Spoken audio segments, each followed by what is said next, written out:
On a hot summer night in Texas, 3 teenagers are hunted and slaughtered.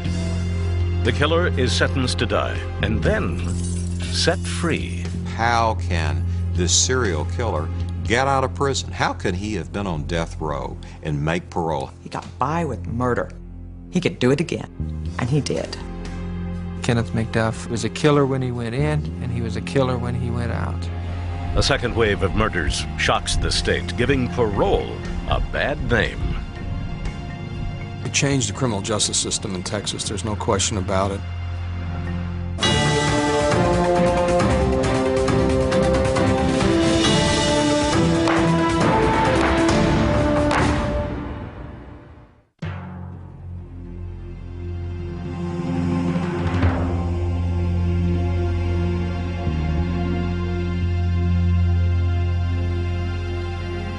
On October 11th, 1989, after nearly 23 years in prison, a notorious killer made parole. The release of 43-year-old Kenneth Allen McDuff shocked the people of Central Texas. The general reaction was, how on earth could this man get out? This is the broomstick killer. And if anyone should be executed, it should be him. It had been more than 2 decades, but many recalled all too well the horrific crimes of Kenneth McDuff. August 6, 1966. 20-year-old Kenneth McDuff was headed to Fort Worth. McDuff had a new friend along for the ride, an 18-year-old named Roy Dale Green. Roy Dale was a weakling who was not very bright, and who was really impressed with Kenneth McDuff. During their night on the town, Green didn't seem bothered by the plans McDuff was making. McDuff had been talking about picking up girls and violence, and he talked about rape. Roy Dale Green just never took it seriously. Around 10 p.m., the 2 men drove into the small town of Everman, south of Fort Worth. McDuff found a baseball field where 3 teenagers were parked in a car.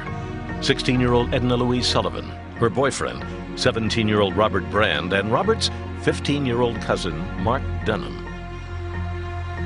According to Roy Dale Green, McDuff stopped his car, pulled out a Colt .38 revolver, got out, and walked up to the teens.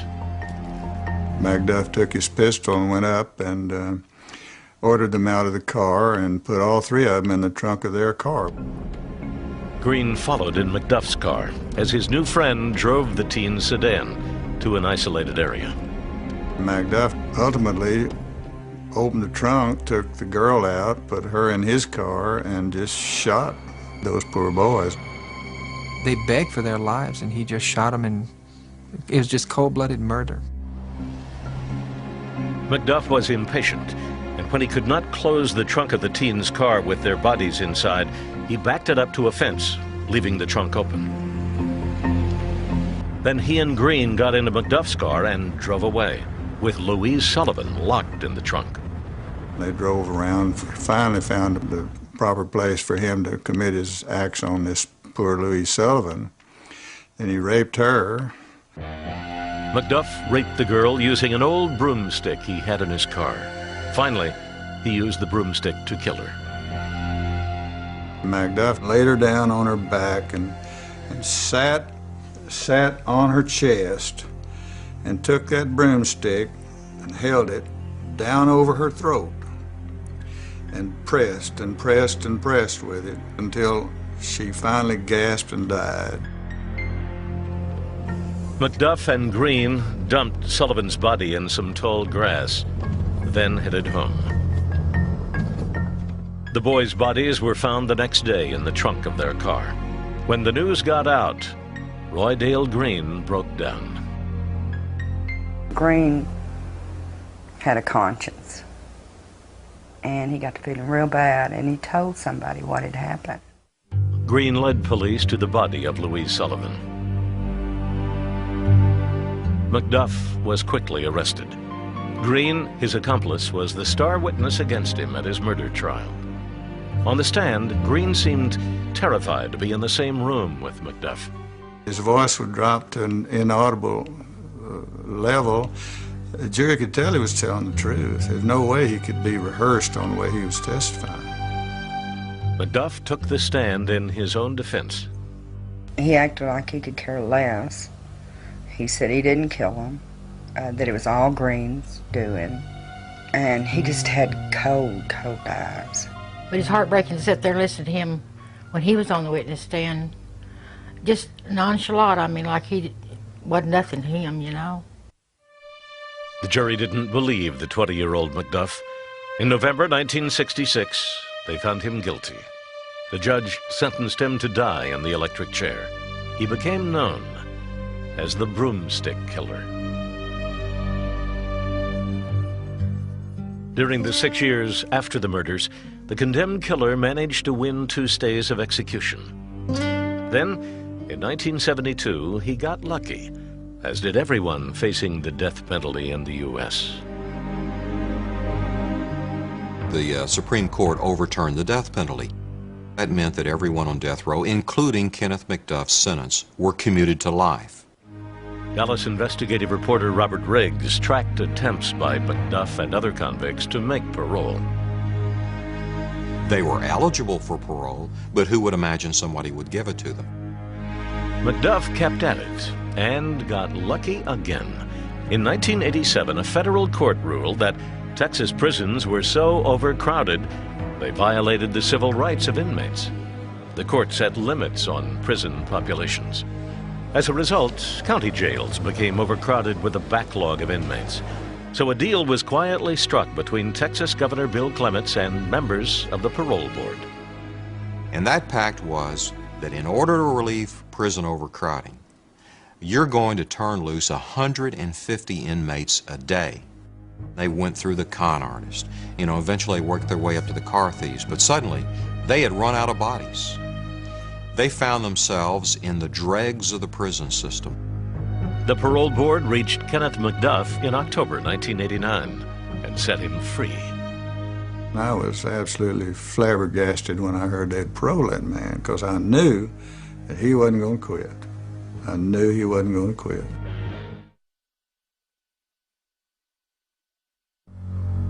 In October 1989, convicted killer Kenneth Allen McDuff was paroled. His release alarmed the people of Central Texas, and law enforcement officers like brothers Mike and Parnell McNamara, both deputy U.S. Marshals in Waco. When McDuff was set free, the 2 men were deluged with calls. We had people tell us that they had their windows barred, their doors bolted shut, people that had not carried guns before carried guns. They were scared to death. After he paroled out, he returned to the Rosebud area and was right there in the middle of those people. Rosebud, Texas, a small town near Waco, is where Kenneth McDuff grew up. Longtime residents Wanda Fisher and Glenn Stock still remember the young bully who became the broomstick killer. He was a loner. If Kenneth could push you or knew he could push you, he'll push you to the limits. But if he knew he couldn't get by with nothing, he wouldn't mess with you. Young Kenneth McDuff apparently was most influenced by his domineering mother, Eddie, known around town as the pistol-packing mama. Mrs. McDuff carried the reputation of being a bad person. She did carry a gun. That was always said, that she always had a gun with her in her purse. At home, Addie McDuff lavished praise on her son and, by all accounts, protected him, even when he got in trouble. By his late teens, McDuff had been arrested and served time for a number of burglaries, a rap sheet he dismissed as trivial in an interview years later with author Gary Laverne. When I spoke to Kenneth about this string of burglaries that took place when he was around 18 or 19 years old, he just laughed and he said, "Oh, they was just pranks." By 1966, those pranks had escalated to a triple homicide. When McDuff was paroled in 1989, few Rosebud residents believed he was reformed. No one wanted Kenneth McDuff to come back to Rosebud. We knew that he would be trouble. As expected, in July 1990, there was trouble. McDuff was a rabid racist. One evening in Rosebud, while he's on Main Street, some young black kids were walking by, and he called them names and racial slurs and pulled a knife out on them, which should have sent him back to prison forever. McDuff was sent back to prison for the threat. But because of the chronic overcrowding problem in Texas, he was out on the streets after only a few months. It made no difference if you violated your parole, if you violated probation, anything, or if you really committed a serious crime, you weren't going to do much time. Following his re-release, McDuff appeared ready to make a change. In early 1991, he enrolled at Texas State Technical College in Waco and got a job. According to McDuff, he wanted to make money legitimately. At least that's what he told me when I interviewed him. And that took the form of getting a job as a cashier at a convenience store called the Quick Pack. McDuff quit after a month. By the summer of 1991, he was back to his old ways, hanging around a part of Waco called The Cut. It's best known for its seedy bars, drug dealers, and prostitutes. He used, bought, and sold drugs and engaged in behavior that should have sent him back to prison because they were violations of his parole. But his overworked parole officer did not send him back to prison. Kenneth McDuff slipped through the cracks. Left unsupervised, McDuff demonstrated a monstrous appetite for beer, crack cocaine, and violent sex. McDuff was a sexual sadist. He got his thrills from causing pain and causing terror. Women were less than human to him. They were something to be used and used up, as he said. He was very brutal to them, and the ones that did get away from him literally escaped with their life because a lot of them didn't. One who didn't was a prostitute named Brenda Thompson. McDuff was stopped at a routine roadblock late one night in October 1991. When an officer approached his pickup truck, he saw a woman screaming and kicking the windshield as if she was trying to escape. To the officer, it looked like her hands were bound. McDuff crashed through the roadblock. They did give chase, and but he was able to get away at that time, and that's the last time that Brenda Thompson was seen. Just days later, another prostitute named Regina Moore vanished from the streets. She was last seen in the car with Kenneth McDuff. So that was two people right there that had just vanished that were last seen in his company. Yet the Waco police did not pursue McDuff. They really never, from what I understand, fully checked him out.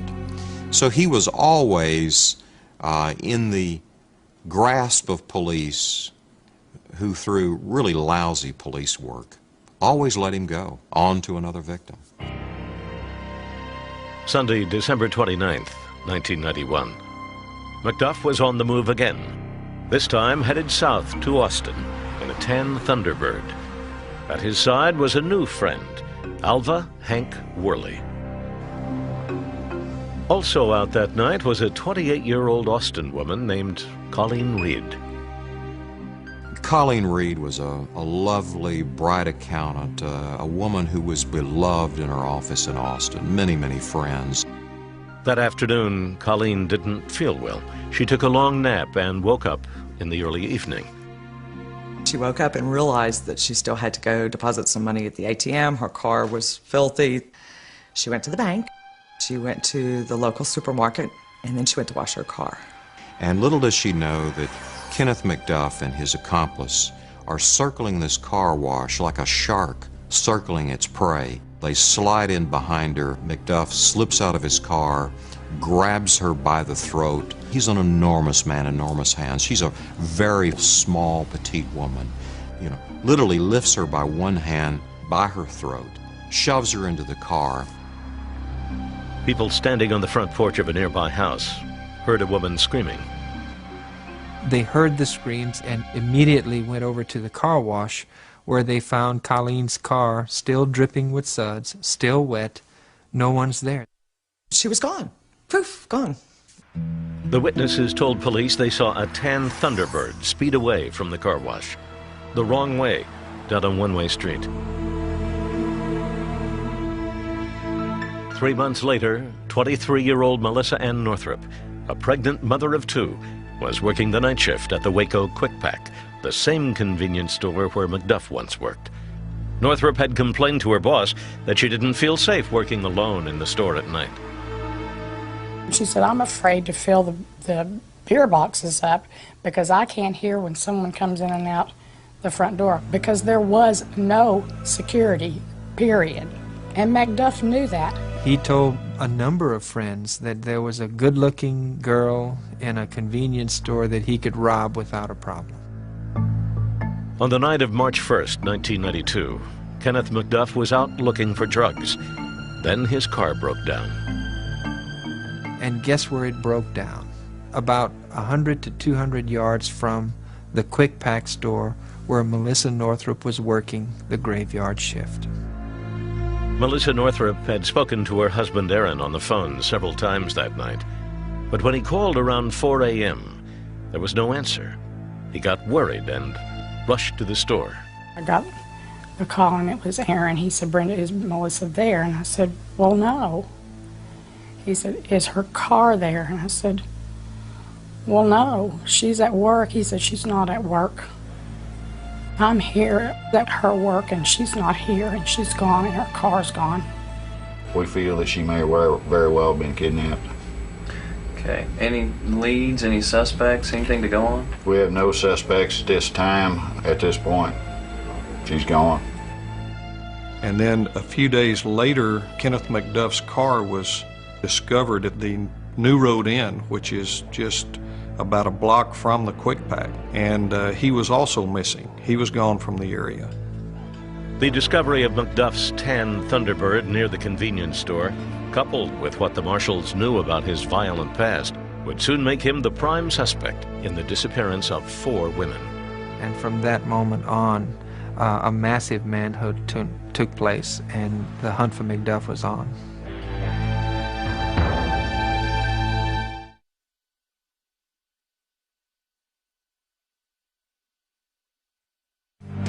In March 1992, a manhunt began in Central Texas for Kenneth McDuff, a convicted killer who had been sent to death row and then paroled. An overcrowded prison system led to his release, along with other violent criminals. McDuff was the tip of the iceberg. There were hundreds and hundreds of Kenneth McDuffs released onto the streets of the state. But McDuff, the notorious broomstick killer, was one of the worst. Now he was suspected in the disappearance of 23-year-old Melissa Ann Northrup. In March 1992, she vanished from her job at a convenience store in Waco. We didn't have a clue where she was at or whether she'd turn up or anywhere, but she was reported missing from the store. As a missing persons case, jurisdiction fell to local authorities. The Texas marshals and federal prosecutors, convinced that McDuff was responsible for the disappearance, wanted badly to get on the case, but they couldn't unless there was a federal charge. We knew he was on the prowl, and we did feel a commitment to get him off the street as soon as we could. We just felt this immediate urgency. What are we going to do about it? Federal prosecutor Bill Johnston did some digging and found an informant willing to say that McDuff sold him some LSD, a federal offense. For 1 tab of LSD, which is all we had to work with, I wrote an affidavit right then, and the magistrate issued the warrant, and the chase was on. A chase that now brought the weight of the federal government into the hunt for Kenneth McDuff. We searched all the area around the TSTC campus where McDuff had been going to school. We searched the fields and followed up all the leads we could. There was a big effort on the part of many agencies in this area to try to find Melissa. Melissa Ann Northrup was no longer the only woman missing. Authorities learned that there were 3 other disappearances for which McDuff was allegedly responsible. 2 prostitutes from the Waco area and a 4th woman, Colleen Reed, abducted from a car wash in Austin. Investigators decided to search McDuff's parents' home near the small town of Belton, Texas. They questioned McDuff's father about where his son might be. He said, I don't know where he is. Says if you find him, you can kill him if you want to. And that was the beginning of 6 weeks of bizarre things. For those 6 bizarre weeks, investigators sought out anyone who might have known McDuff.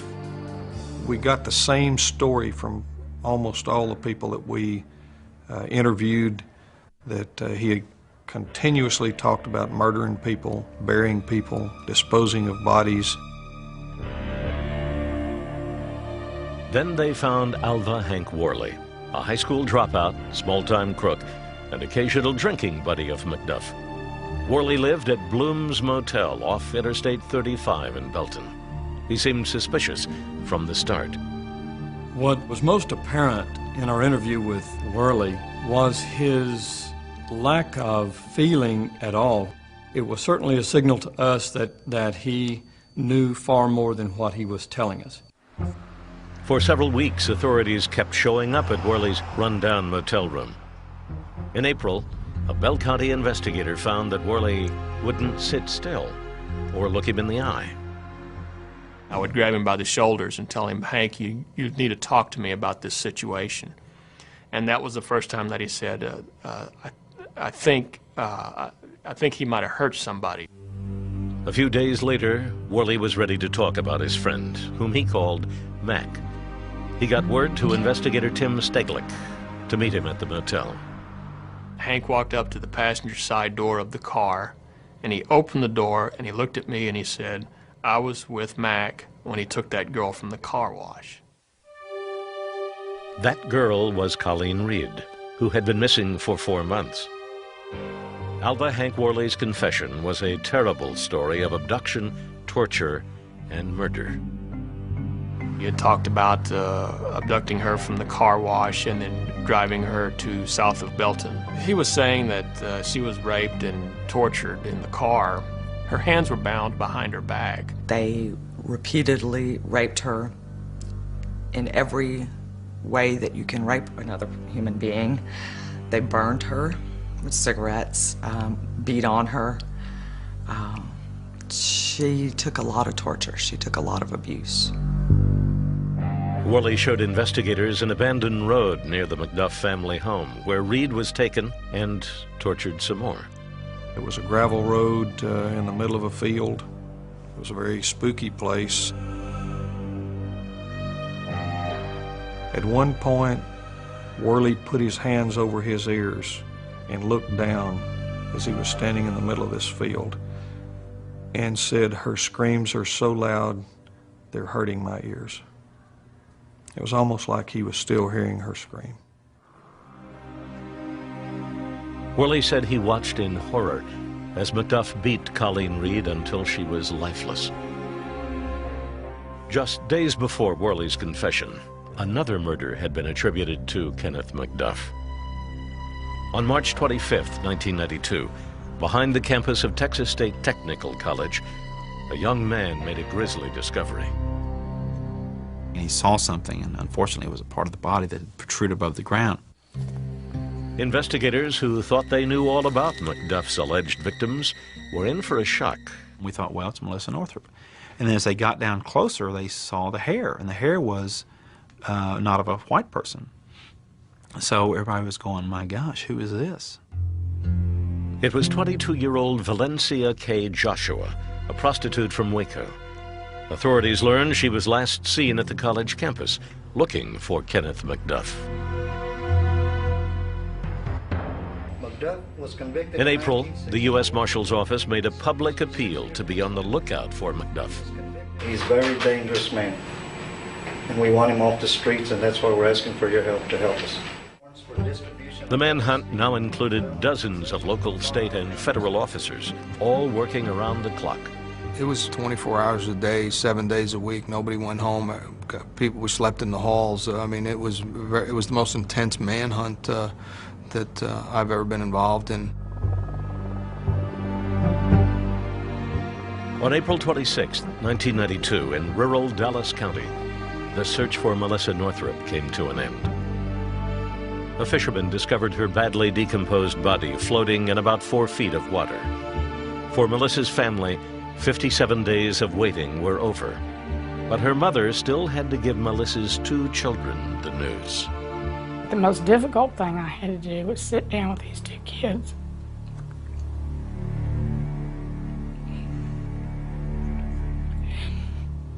and tell them their mother wasn't ever coming home.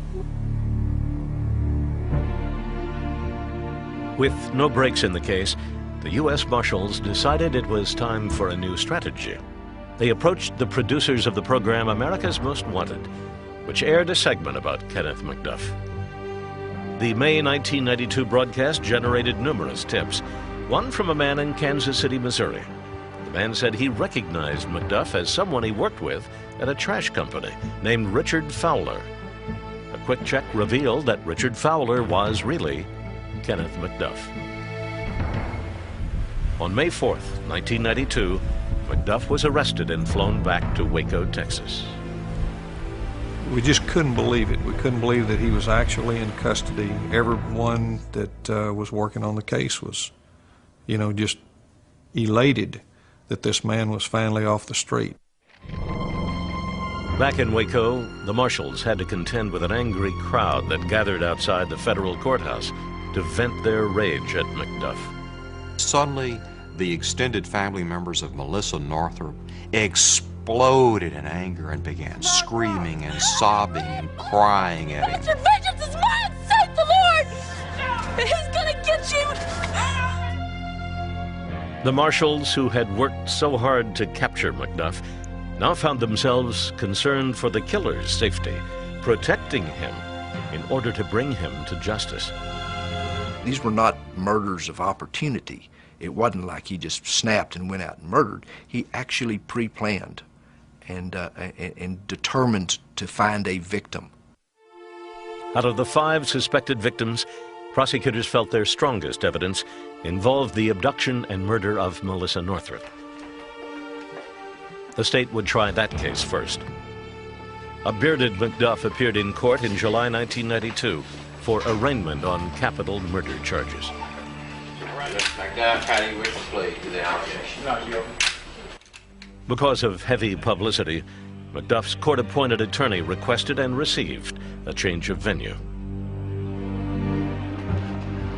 In February 1993, a Houston courthouse became the setting for McDuff's second capital murder trial. The evidence is going to show you in this case that there were only 2 people who were the witnesses to the death of Melissa Ann Northrup, one being Melissa Ann Northrup, and the second is Kenneth Allen McDuff. So it is a circumstantial case. During testimony, cameras were allowed to record only pictures and no sound. One of the first witnesses for the prosecution was Kenneth McDuff's mother, Addie, now 77 years old and in frail health. She had been subpoenaed to testify as a hostile witness. She confirmed that her son used her credit card. Receipts showed McDuff was in the Waco area the night of the abduction. McDuff objected to his mother being called to take the stand against him. I didn't personally want her to come because of her health, but the district attorney insisted on it. In court, McDuff became agitated when 2 former friends testified that he used drugs and once tried to talk them into robbing the convenience store where Northrup worked. Kenneth is firmly convinced, and as are we, that these people are not telling the truth. And it's hard to listen to. McDuff began to get impatient, even with his own lawyers. One time during the trial, he threw a pencil across the room and said, "Why don't you sit on the prosecutor's side? You're helping them more than you are me." And I had conversation after conversation with Kenneth about, look, you know, you got to keep your cool. But McDuff complained to reporters that his attorneys weren't following his orders. My attorneys want to ask the questions I requested from them to ask of the witnesses. What are they doing wrong? Well, they just go through the motions. McDuff soon had more reason to be upset when the judge allowed the testimony of Alva Hank Worley, his confessed accomplice in the murder of Colleen Reed, a crime for which he had not yet been tried. I think it's going to be very inflammatory and not give me a fair trial in the present case. The prosecution argued that Worley's testimony would establish a pattern of conduct. Showing McDuff murdered Reed would help prove he murdered Northrup. It's called signature crimes, to show the similarities, to show that this was McDuff's signature, the way he committed his murders. Prosecutors said there were many similarities between the two crimes, including the way the two victims looked, and that shoelaces had been used to tie up both women. In February 1993, a nervous Alva Hank Worley arrived at the courthouse. I'm scared to death of that fella. Why are you so scared? I'm scared of him. Worley's testimony about the murder of Colleen Reed would not turn out to be the worst problem for the defense. That came when Kenneth McDuff insisted on taking the stand. I spent days, literally, trying to get him not to testify. Under the rules of evidence, if he did not testify, then his past criminal convictions for the 3 murders in '66 wouldn't have come into the courtroom. McDuff ignored his lawyer's advice and took the stand. For 2 hours, he spun a rambling tale. It was just a fairy tale that he tried to explain everything away, that he'd gone to San Antonio and he got a truck driver to haul him somewhere, and he got off in Kansas and he got a train. You know, it's just stupid. During McDuff's testimony, prosecutors brought up the brutal broomstick killings, describing McDuff as a murderer by occupation. It took jurors only 4 hours to reach a decision. We, the jury, find the defendant, Kenneth Allen McDuff, guilty of capital murder as charged in the indictment. During the sentencing phase, the prosecution said there was only one appropriate punishment. I can look Kenneth McDuff in the eye and say, you deserve the death penalty for your heartless, brutal, soulless acts. The defense requested life in prison for the ex-con. Mr. McDuff knows how to do time. He functions well in a highly structured environment. It took the jury about an hour to decide his fate. McDuff showed no emotion as he heard the judge read the sentence. I assess your punishment of death by lethal injection. McDuff maintained his innocence as he was led from court. I'm sorry about what happened, but I wasn't the one that did it. A year later, in 1994, McDuff received a second death sentence for the murder of Colleen Reed, even though her body had not been found. Following the verdict, Melissa Northrup's mother, Brenda Solomon, hugged Colleen's sister, Lori Bible. McDuff could not control himself as he was led from the courtroom. Settle down, fella. This ain't necessary to be hanging on to.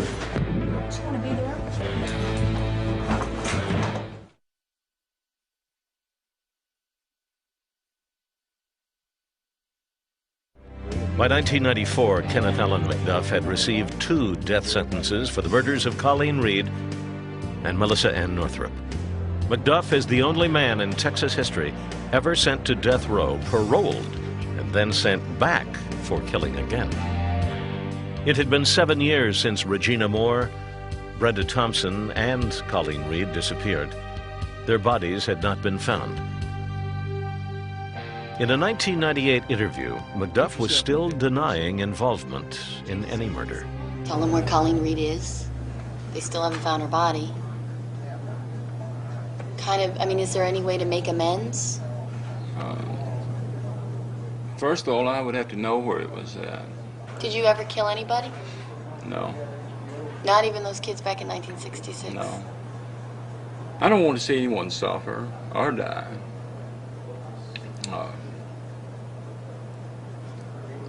There's so many rights and wrongs, in the world that, it's whose point of view what is right and what's wrong. Some would say you're the poster child for what is wrong. And you sure talking to me bad. As McDuff's execution date drew near, an informant close to the killer offered to try to get him to talk about the locations of the bodies. Eventually, the informant came back and said, he told me where one was for sure and gave me a good idea on another one. Kenneth McDuff's directions proved accurate. Regina Moore was found next to a bridge off the side of a highway. In late September 1998, investigators videotaped the recovery of her skeletal remains. Moore's hands had been tied behind her back with shoelaces. Her ankles were bound with stockings. It looks like it's wound around both of them and back around the back of them. But you can only imagine what her last minutes or moments on this earth were like at the hands of Kenneth McDuff. McDuff also revealed where he buried Brenda Thompson. Assistant U.S. Attorney Bill Johnston followed McDuff's directions to a heavily wooded area just outside Waco. I just chose to dig in one little place. About a foot down, I hit something hard and got down on my hands and knees, and it was a bone. Brenda Thompson was buried about a foot deep, lying face down. One woman was still missing, Colleen Reed. She was the one McDuff wouldn't give up. In fact, McDuff said to the informant, if I give them Colleen Reed, they won't need me anymore. He said they'll take away my commissary, they won't treat me right. This is a guy who's going to be executed in 2 weeks. I mean, it's preposterous anyway, but that's the way he thought. A meeting with officials was arranged. They assured McDuff that he wouldn't lose prison privileges, and he began talking. He began telling us with great detail how to find Colleen Reed. It was where he had grown up, near the Brazos River. Investigators searched for hours with heavy digging machinery, but still found nothing. That afternoon, desperate officials secretly arranged to bring McDuff to the site. It was a high-security, clandestine move off a death row with several investigators and a couple of different vehicles. Although the terrain had changed, McDuff pointed the search team in the right direction. He knew immediately. He said, tell them to move one blade length. They moved up one blade length, and the next thing, she was found. So, I mean, he knew within a few feet. The remains of Colleen Reed were removed from the ground 7 years after she was abducted from a car wash in Austin. Back on death row in Huntsville, prison investigator John Moriarty spent more than 40 hours with McDuff in his final days. He did admit to murdering 8 persons. That included the 3 juveniles in '66 and 5 adult females since his release on parole. But we strongly suspect there were a lot more. After a final delay, his execution date was set for November 17th, 1998. Just after 6 p.m., 52-year-old Kenneth McDuff was led into the death chamber and strapped to a gurney. Investigator John Moriarty says that's the only time he ever saw McDuff show emotion. The veins in his neck, the arteries in his neck were just pounding. I mean, just pulsating, you know, just, he was scared. I thought at some point maybe McDuff would show some remorse, but he never did. He was cold-blooded, cold-hearted, and evil to the very end. His last words were, "I'm ready to be released. Release me." To the very end, he considered himself the victim. He didn't die a horrible death, no way. He died an easy death. His death was nothing compared to the death that he put all these women through, including my daughter. They died horrific deaths. All he did was go to sleep. The crimes of Kenneth McDuff reached far beyond the families of his victims. The public demanded that the state fix a parole system that let violent criminals like McDuff back on the streets. During the 1990s, Texas overhauled its justice system. The changes became known as the McDuff laws. The state mandated tougher sentences and a complete retooling of parole practices. Texas also built more prisons, $2 billion worth. The people of Texas and the legislature responded by building the largest prison system, some say, in the history of the free world. They responded by creating an atmosphere of incredible intolerance towards criminals, especially murderers. The body of Kenneth Allen McDuff was never claimed by his family. He is buried at the prison in Huntsville, his gravestone marked only by his death row number. But Texas will never forget him. Kenneth McDuff will be remembered as the evil earthquake that shook the foundation of the prison system and the parole system to its base. And out of it, the most sweeping changes in the history of Texas have come. And how ironic that such good came from such evil. More from Crime and Punishment, same time tomorrow. Next, Roy Marsden investigates what became known as the Babes in the Wood case from over 50 years ago. 2 small children went out to play and were never seen alive again.